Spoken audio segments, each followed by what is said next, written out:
Xenophon, who was Socrates' student and friend, he says something very interesting. He loves Socrates. He's a huge admirer of him. People think we only know of Socrates through Plato's dialogues, but we also have the dialogues of Xenophon and some other bits and pieces. Xenophon knew Socrates much better than Plato did, incidentally. He was an older friend of his.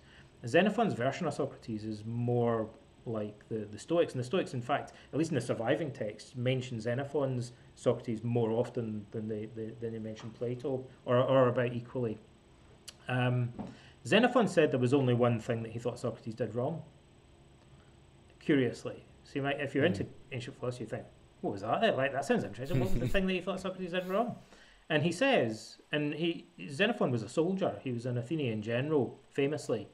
He said, I don't think Socrates taught his students enough about self-discipline and trained them enough in self-discipline before he went on and taught them dialectic and rhetoric and stuff like that. And so some of them, like Alcibiades, were kind of drunkards and became reckless, and they showed off their argumentative ability and rhetorical skills, and they thought they were experts in politics. They kind of became arrogant because he hadn't trained them sufficiently in temperance and self-discipline. Mm-hmm. And that criticism in Xenophon, I think it's notable that it's answered by the Stoics. Mm-hmm. Like, it's like the Stoics read that and went, okay, like, in that case we're going to be like Socrates, but put more emphasis on practical training and self-mastery and self-discipline.